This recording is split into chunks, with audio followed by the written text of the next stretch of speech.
What's up, everyone? Welcome into DodgerHeads presented by DodgerBlue.com. My name is Jeff Spiegel, joined by Daniel Starkand. Good to be back for me after a week off. And we're diving right in, Daniel. There are trade rumors everywhere for the Dodgers. It's an exciting time, an optimistic time, although I think all of us are feeling like we might be a little let down. Yeah, well, first of all, welcome back.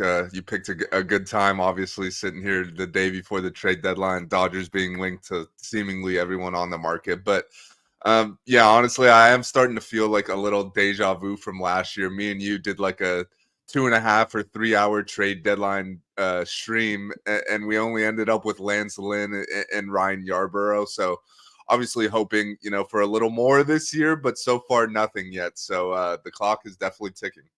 All right. Well, if you aren't excited already, let me introduce you to a handful of offensive players the Dodgers have been linked to, none of whom will get your juices flowing. Let's start on that side because it seems like that's where the most momentum is.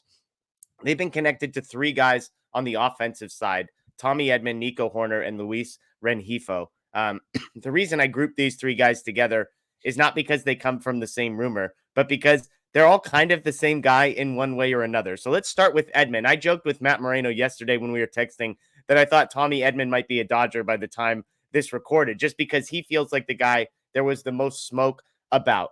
He's basically a league average hitter with elite defense who can play everywhere. 300 innings in center field last year, almost 400 at shortstop. Second base, kind of his primary position, while also 570 innings at third base. Here's the key: positive defensive grades at literally every single one of those. Outs above average, defensive runs saved, UZR, all of them positive at every level. He's under team control for next season. I mentioned he's basically a 100 weighted runs created plus guy, which, if you've been following the Dodgers bottom of the lineup, is that might sound uninspiring, but it's more inspiring than the 50s and 70s they've been trotting out there. I view this, Daniel. Edman feels like he is insurance for 12 different guys on the Dodgers. He's insurance on Miguel Rojas not being good again next year. He's insurance on Outman or Pages not figuring out how to play center field. He's insurance on Gavin Lux offensive streak being a mirage. Like, he feels like less of a positive needle mover and more of an insurance policy to me. Yeah, well, first of all, I think you made a good point. Like, it definitely feels like all of these guys fit the Dodgers, model. Like, we know they love their guys with versatility. And obviously with the injuries they've had, like you said, like they could definitely use a guy who could kind of move around and play a few different positions. I'd say, like, out of this group, I definitely like Edman the best. With the caveat being that the guy hasn't played a single game this year. Yeah. Like, he's Yep. he's coming back from injury. He's been on a rehab assignment, so he should be back soon, but still a little sketched out. Obviously, we're sitting here at the end of July and the guy hasn't played a single game yet. Like, you don't want to trade for him and then he has a setback or whatever, and then your big deadline acquisition, or I don't even want to call that a big acquisition, but your position player acquisition doesn't end up contributing for you with all the other injuries. That wouldn't be ideal. But there are some things I do like about Edman. You kind of broke it down. Like, he's really good defensively pretty much everywhere, and I think the Dodgers right now, with all the injuries and the struggles and such, like, it would definitely help having a guy like that. Like, I think they need someone who could play center field. Like you Yeah. mentioned it, the defense with Pages hasn't been great. That the defense with Outman is great, but the offense has left much to be desired. So I Yep. definitely think whatever position player you're going to acquire ideally would be able to play center field, even if it's in like a platoon type role. And I think Edman gives you the added bonus of also being able to play shortstop and third base, which with Max Muncy unclear, not really making progress yet. Right now, it's pretty much like Kevin Biggio and Kike playing Mm. third base. So if you could get a guy who could play third base as well, that helps. So Edman kind of fills all those needs, and he's a switch hitter as well. So kind of platoon neutral, I'd say. And on top of it, you mentioned he's under control for next season. So and it is a reasonable cost, I think. Yeah. I like him the best of that bunch. He has the most versatility. But at the same time, like, I wouldn't be sitting here saying we clinch the World Series if they go out and get Tommy Edman. Like, he'd be a solid addition, but if he's the best player you're acquiring at this deadline, then I would say it's not really a success. Yeah, 9.5 million, the number that Edman is owed next year. Let's talk about these other two guys. I believe it was Bob Nightingale who connected the Dodgers to both Horner and Rengifo. Horner 8.7 wins above replacement the last 2 seasons, mostly because of his defense. Career, again, like Edman, he's basically a league average offensive player for his career. Last 3 seasons coming into this one, 106, 106, 102 with a 93 this year. So down offensively this year, but has been above, above average for the last 3. He doesn't whiff and doesn't strike out, 98th and 99th percentile in those 2 categories. Defensively, very good, 91st percentile in outs above average. He could play second base or shortstop. He's under team control for 2 more seasons, and both of those seasons at about $12 million. So slightly higher cost, an extra year of team control. We have no idea what the Cubs are going to do. The last one here is Rengifo. You and I are aligned on this. We don't think the Angels will ever trade with the Dodgers as long as Yeah. Art Moreno's in charge. So we'll throw that out. The good news is I think Rengifo is clearly the least appealing of these 3 options. 27-year-old Dodgers famously almost acquired him. Similar to Horner, he doesn't strike out. There's a little bit more of a hit tool here. He's the best hitter of these 3, it seems like. 103, 114, 118 weighted runs created plus the last 3 years, including this one. The weird thing, though, is he's a negative defender basically everywhere. So he can play lots of positions, but not very well. So you mentioned Edman is your favorite of this group. Horner, Rengifo, would you be happy with either of those guys? To be honest, I don't really think either of those guys make a ton of sense. Horner maybe a little because he has played some shortstop in the past, but Rengifo would pretty much just be second or third base. Horner is pretty much just second base. That's where he's been playing. So like if you're acquiring a utility type guy, like I would want them to be able to play shortstop and or center field ideally. Like you mentioned with Rengifo, though, like the Angels probably aren't gonna deal him to us. We've already been down this road before. So that, like, to me, that just kind of crosses him off the list on its own. Like I agree he's the best hitter of this bunch, but I'm not gonna do a super overpay just to get the Angels to deal with us. Horner is interesting just because, like you said, he's under control for 2 more seasons, and it is a little more money than Edman is due next year, and I would say he's a slightly lesser version of Edman, so that's why I kind of like Edman better. But I do think, like, if you're putting a guy like Horner at the bottom of your lineup, like, he's giving you solid defense, he's got speed, like, he doesn't strike out a ton, so that is a valuable player, even if he's not batting 300 with a 800 OPS. Like, the offense with him has been down, so that's why I'm a little hesitant. But it's kind of the same thing with Edman, where it's like, if you're getting this guy on top of some other guys, then we're okay with it. But if this is like your prized deadline acquisition, then it is, not enough in my opinion. Yeah, I can't put my finger on it. I kind of like Nico Horner the more I dug in. I mean, I know the offensive numbers aren't awesome, but 106, 106, 102 the last 3 years, that's a long stretch of being an above average hitter. That's not like a 120 that's carrying your career weighted runs created average. It's 3 consecutive seasons above average. 8.7 wins above replacement the last 2 years is pretty dang good. Like, that's pretty impressive, even if it is carried mostly by the defensive side of things. But I think the big thing about all these, which is a weird thing to say given where the Dodgers are, Horner and Edman both feel like long-term moves more than they feel like short-term moves. This feels like the Dodgers realizing they don't have a shortstop on the roster for next season, and they'd rather not trot Mookie Betts out there. Now, I don't know what that means. Does Mookie go back to second? What if Lux keeps hitting? Does Mookie go back to the outfield? That would be my vote. But I think Edman and Horner are both realizations that even if a guy like Alex Freeland, who's a top prospect, shooting up prospect charts as a shortstop, he's not going to be here next year. And so both of these guys would give you coverage at shortstop, or at least in the middle infield for the next year in Edman's case, or 2 years in Horner's case. That to me feels like the greatest value, even if they are also positive contributors this season. Let's shift over to the pitching side of things because there are a few pitching rumors as well.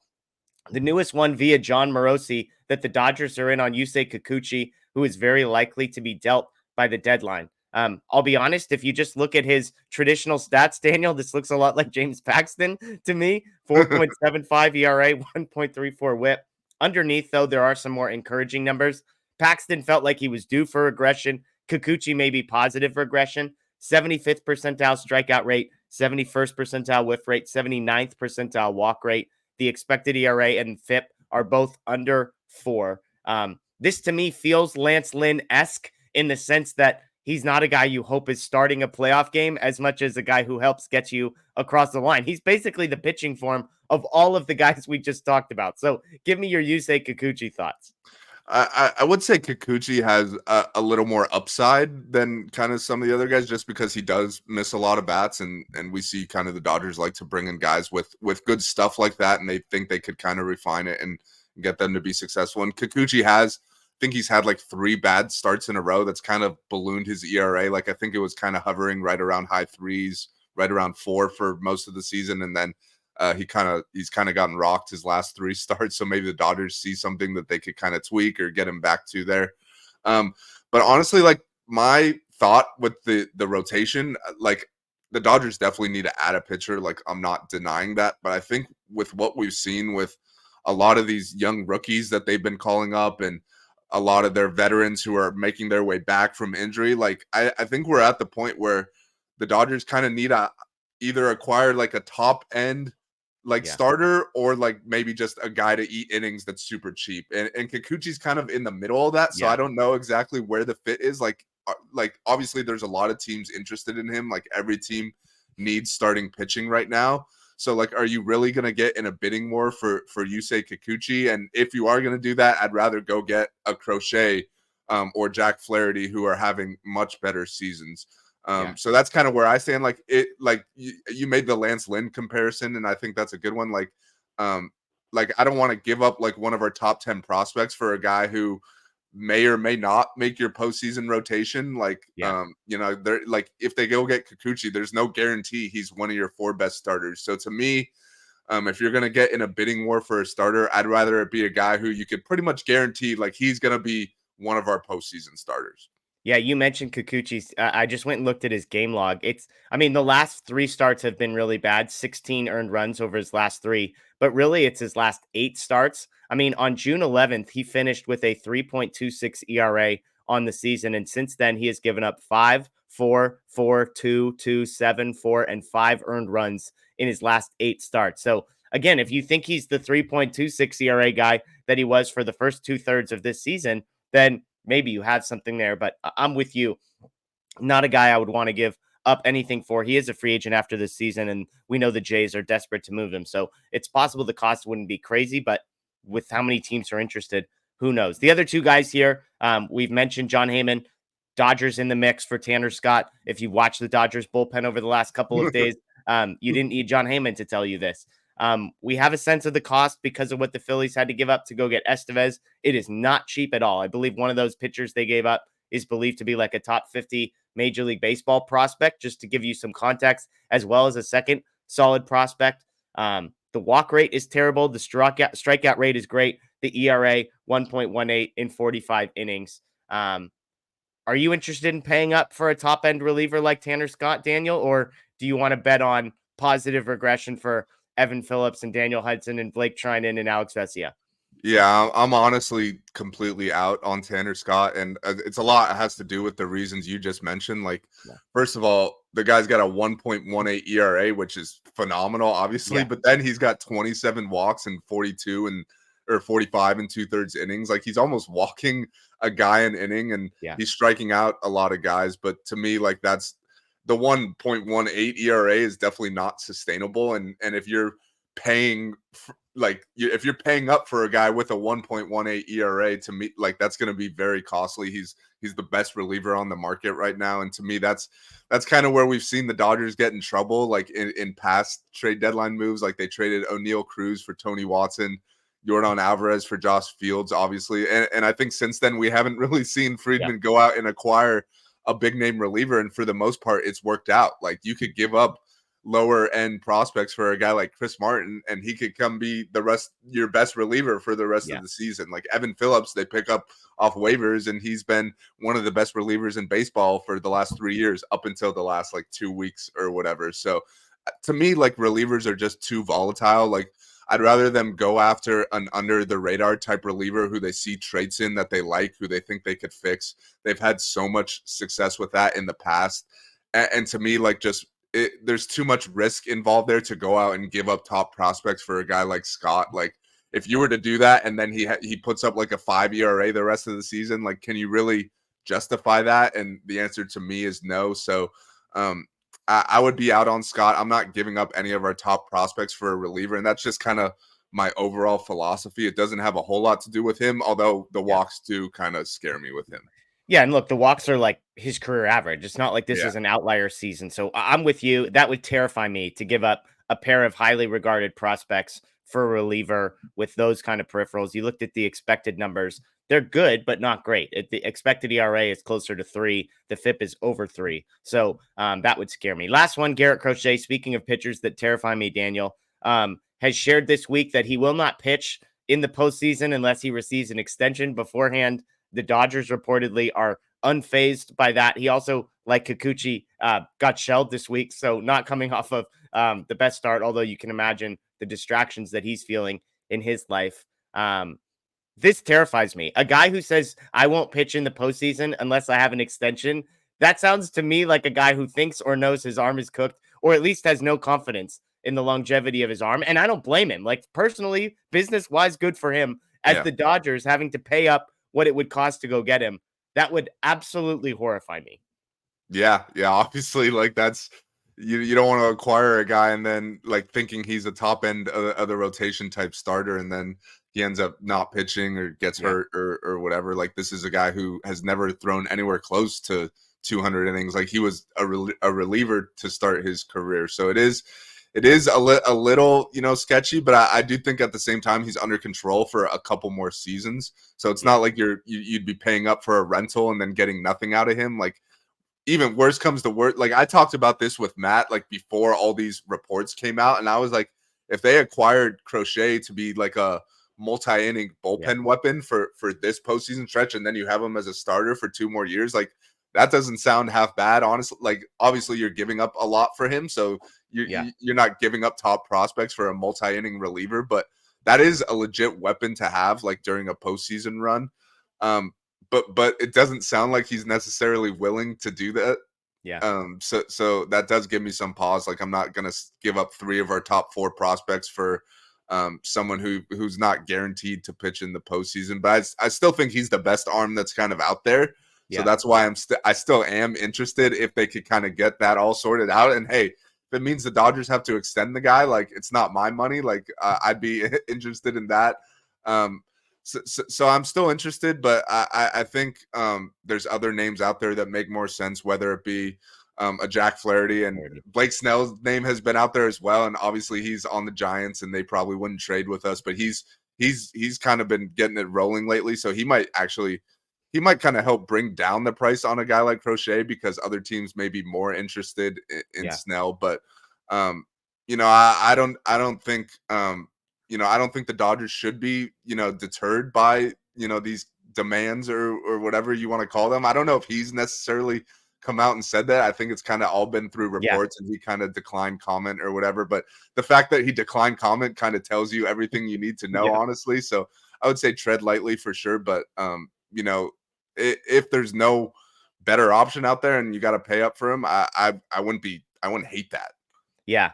I mean, Snell, real quick. The Dodgers reportedly, I believe is Juan Toribio. Apologies if I screw this up. Was reported that the Dodgers actually were ready to give Snell more money than the Giants did. They just kind of waited until too late in the process and missed out.